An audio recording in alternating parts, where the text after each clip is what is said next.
I think the rookies fared quite well for the first time on LAN. OpTic actually had to shake off a few of the LAN jitters. They were expected to perform better. With NYSL not at full strength, I was thinking top 3, maybe a final.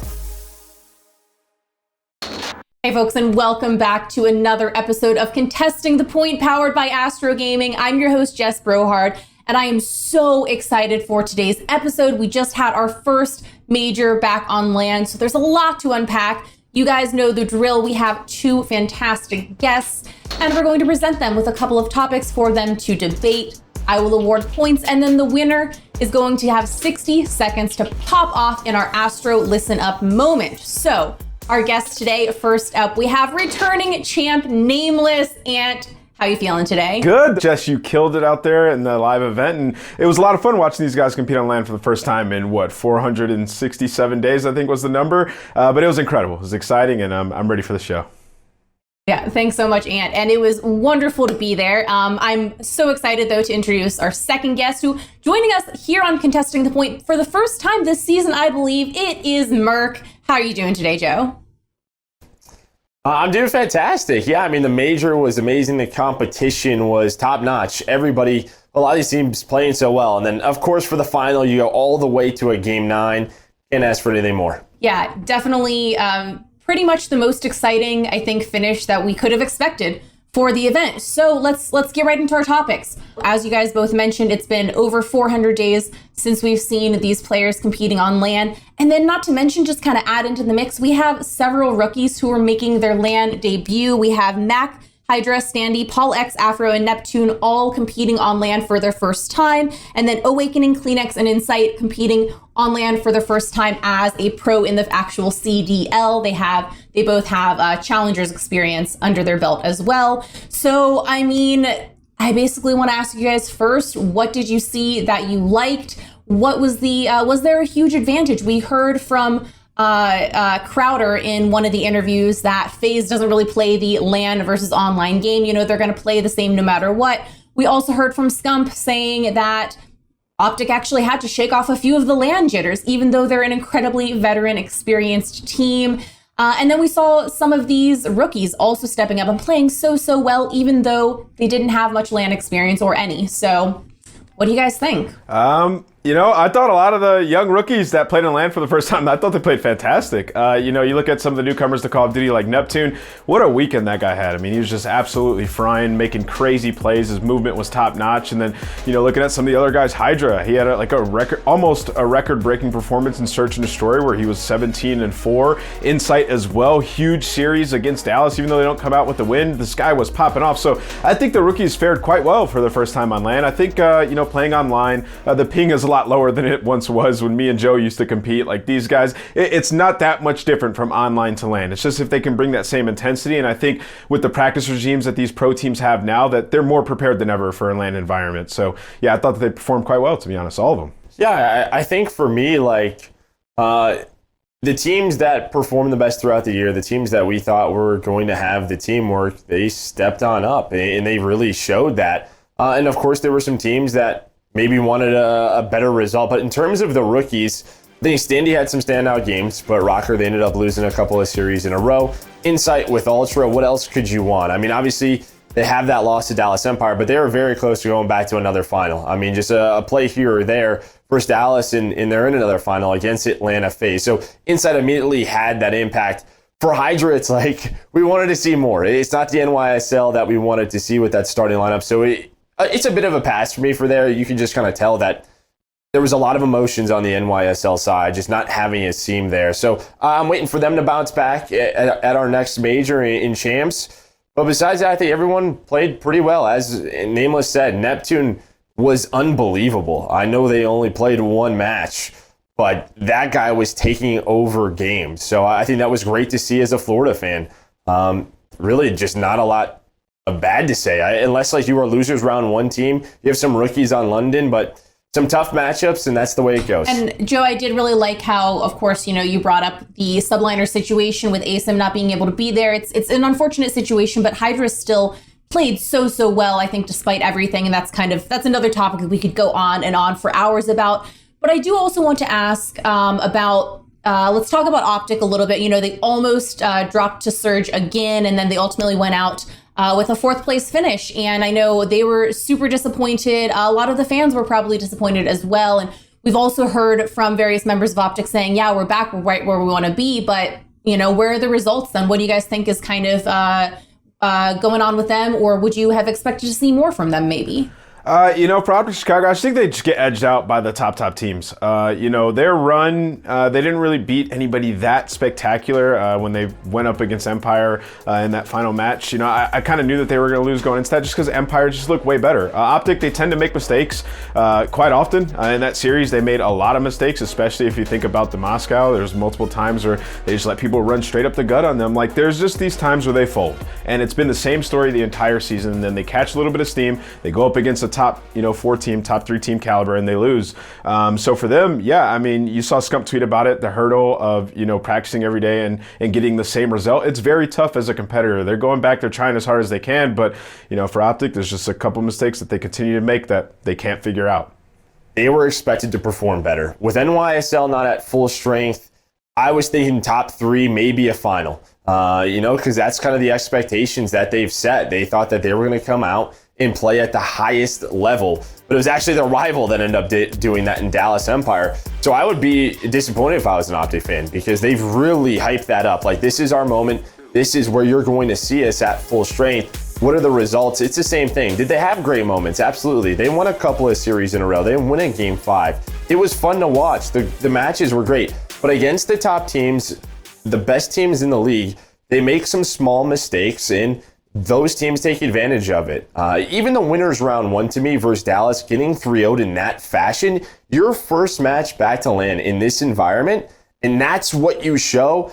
It's a tough test, obviously, because now we know how good Dallas is. But that day, I think everybody was a little bit shell-shocked, thinking, what just happened to the green wall? They made a recovery, they made a showing after that, but that was definitely shocking to see them go down 3-0 like that. I'm glad you guys also both pointed out some of the kind of mistakes that OpTic made, particularly in that match versus the Surge. And you know what? We actually have an Astro listen-in moment from that match, OpTic versus Seattle. I believe it was on the Checkmate map, so let's go ahead and listen to that. Playing it small. Yo, see midpoint, low midpoint. Yeah, midpoint, one. Yo, midpoint. Oh, yo, what's top silver? What's top silver? He's bricks. What's top silver? Top silver to hill, dead. One more mid-side point. Sam, midpoint. Midpoint. Let's go midpoint. Yeah, I'm already low point. Low point, dead. Naded over. Close up time. Yo, Priestahh's dead. Yo, we Absolute can stairs. One's hitting our side. Two both hitting our side. They're both one shot. He teamed up. He's Absolute. We run back. He's absolute. He's absolute. Their side, Preston. Dead. One more our side. Stairs. One shot, Sam. Absolute mid pillar. Inner side mid pillar. One shot. I have their side. Their side. Not her. Absolute time. I have their side. Still midpoint. Mid pillar. Point their side. Naded. Yo, what? We can smoke midpoint. Yeah. He's midpoint, Seth. That's not him. There's one more. I got one. Preston. One top of lane. I got the new. I'm getting in gens. Go ahead, Seth. Min gens. One graffiti on me. Yo, top tower, point. I'm in gens. Top tower, Sam. He did. Yo, just watch my gens. I have gens. Yo, one more tower, Sam. He can be playing. Give me one. You get off time, Brennan, if you need to. I'm one shot. Yo, 2 plates there. There, Seth, on you there, on you. 2 plates there. Gens dead. Absolute Preston. What? Preston dead. One shot gens. Absolute Nick. Nice. He's in plane, in exit. Hold Yeah, it. I could streak. Front tower, Sam. Weak. Drop nades. Yo, test box first. Test box, no. Test box. Yo, Sam absolute plates there. Sam absolute plates there. Low plane, Preston. I got One shot. Dead. One hill. He's backside of the barrels. Guys, keep nading hill. I'm 2 point steps. I'm looking back left. Yo, we can play hit nades. I naded him too. I don't see. I'm hitting you. One shot at a time. One shot. You know, now that we've had that Astro listen-in moment, what did you guys hear from there that you can kind of talk about? Yeah, I mean, the communication seemed pretty good for OpTic Chicago. The intensity was there. Everybody was calling out exactly what they were doing. Scump, he was really relaying exactly what he was doing on the map, and they were really receptive to it. You hear at one point, Envoy goes, Scump dropped the streak, and they're just coordinating pushes. But yeah, I mean, it was rapid-fire call-out, so you could hear everything pretty concise, and they look good right there on that map. I think the big thing for me in this listen, this is map 1 coming after that Dallas loss. This is their first match in the losers bracket, going up against Seattle Surge, who wins 2 games in a row. It's urgency right from the get-go. They have the early lead, but but you can hear the intensity from Dashy and Scump. Those two really stick out to me. They wanted to bring it early on, and I think maybe one of the reasons where they were trying to get over the hump of that 3-0 loss to Dallas was in their communication. They felt like maybe the comms being a little bit off. They were really trying to bring the intensity to motivate the other guys on their team. And you heard that. And, they end up beating Seattle in this first map. But that's what really stuck out to me. It felt like it was an urgent moment for them to come out and win this first map. OpTic needs to keep that communication the entire time through all maps then, because at the end of these games, they have some urgency moments where that's what they need to be bringing. And you could tell sometimes the comms fall apart when they start to make those mistakes. So if they brought that all times, maybe they'll start closing out the end. So I think we've done some really good discussion on this topic. Time to go ahead and award some points. First off, I'm giving you each 20 points for our discussion about the rookie players. You hit on some great points, called out some specific players with just how well they're doing. And I really liked how you gassed up the rookies. And then I really, really liked how both of you both talked about OpTic's mistakes, and you weren't afraid to have a little bit of a hot take, especially when it comes to OpTic. So 10 points each. And then that final little section that you added, Ant, I liked that. I think you really hit on some good points. So bonus 5 for you. So we're coming out with Ant has 35 and Joe has 30 as we head into the second topic. Topic number 2, MVP. I mean, we already saw how spectacularly FaZe played. We saw Cellium take the Astro Player of the Stage award, and just in general, all stage long, we've seen FaZe playing exemplary, but we've also seen a lot of other fantastic players. So overall, what do you guys think who would you pick for the MVP? I think I would go Simp. Honestly, you could really go anybody on FaZe, but I always think Simp, he just has an edge over everyone else, man. He's so versatile. He can use any weapon. If he needs to play at a super fast pace, he will. If he needs to slow down, he will.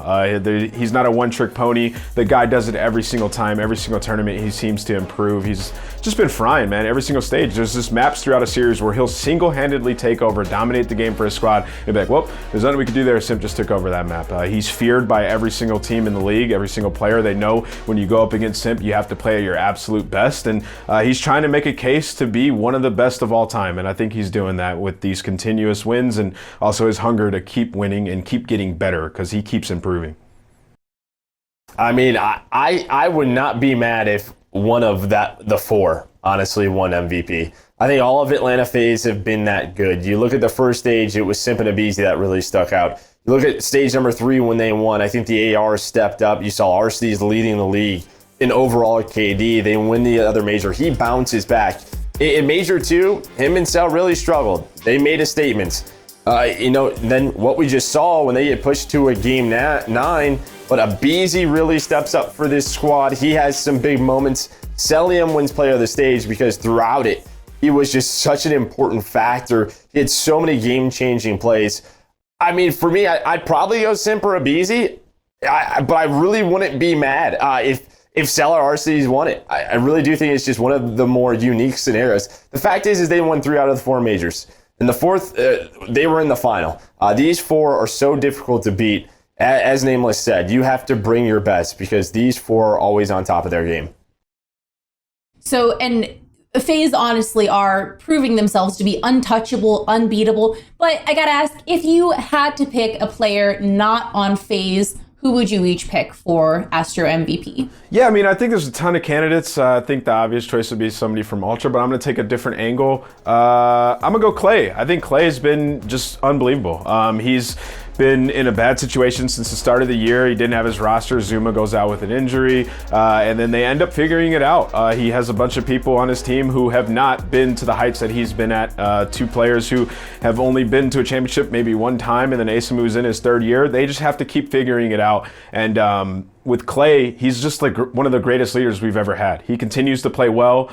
They find their way into a championship, having a player in HyDra who has a language barrier, somehow able to teach him, how to play the game at a top level. So for him being able to lead and play the way that he's playing at the age that he's at, I give him a lot of props. So I'd pick him as the MVP if I had picked somebody outside of FaZe. I'm looking at the Ultra. The guy for me is Cammy. I think Cammy at the flex roll, he has been a superstar for this team. When they needed him to step up, he has. And I mean, Toronto Ultra, the one other team to win a major. It's a very big deal. And a lot of that is due to him and what he brings to this squad. Just a superstar in our league.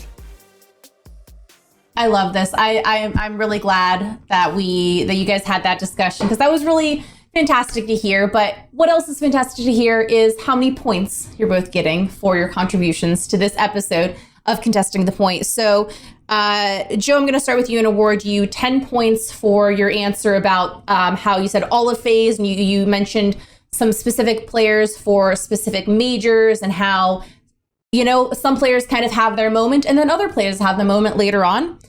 Giving you another 10 points for talking about Shotzzy and Cammy. But then Ant, I'm going to give you 5 points for your answer of Simp playing well, MVP on FaZe. But I got to give you 20 points for choosing Clay as your MVP outside of someone on FaZe. You know, I think the Subliners and Clay specifically are probably my personal favorite storyline of all the CDL. I just think they, as you've mentioned, have faced so much adversity. I really love how you also mentioned HyDra, and Clay has been able to lead him through that, you know, what really hasn't been a language barrier, but a, person speaking English as not their primary language. And it's really impressive stuff still coming out of the Subliners, despite everything that they've had. So if my math is correct, Ant, you have 60 points for this episode, and then Joe has 40? 50. Is that right? 50. I'm not I got sure. 50. All I know, 50. I'm Not sorry. only do I knew you had lose, I get less 260. than what you gave me. What the heck is that? I'm taking away points. That's the loser's penalty. It's a I don't long know. week. It's okay. Our brains aren't working right now. It's fine. Well, congratulations, Ant. You've done it once again. Literally, nobody can dethrone you. So why don't you go ahead and pop your gold headset on, and we'll put 60 seconds on the clock for your Astro Listen Up moment.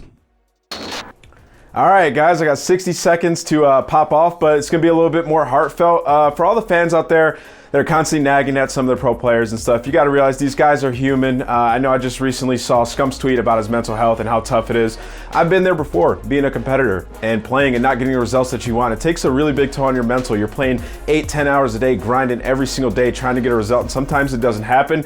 So when the tournament's all said and done and these guys are knocked out, you have to just respect what they just put out on the line. These guys have been grinding day in and day out. They don't get the result, but they still did they put up a good fight and got all the way to top 4. And that goes for any competitor out there. Anybody who's been grinding, going extremely hard and not getting that result. Yes, in the moment, it's funny to make, good tweets about it and have some humor involved. But when it's all said and done, let these guys live, let them breathe, and show some respect when they deserve it. Honestly, I don't know if I'm allowed to, but I'm going to give you a couple bonus points. I know you already won the episode. I don't know where these points are going to go, but please have 15 bonus points. Maybe we can tally them onto your bonus. Can I have like you've 5? earned at the end of the season. I was going to say. You can have 5. I gave you the topic. He did. He gave me the topic. I was going to say because I didn't know what to talk about, and Joe was like, "Man, some of these guys are struggling. Maybe we should, just send some positivity out there." So I appreciate the help. Joe, you get 15 bonus points as well. Then 15 bonus points for you, Joe. Great. 15 bonus points for you, Ant. As members of the talent team, we've all, also faced our share of criticisms from fans and all that, so we get it. So, Ant, thank you so much for highlighting that. Well, that concludes this episode of Contesting the Point, powered by Astro Gaming, but you do not want to miss the next home series. We'll see you there.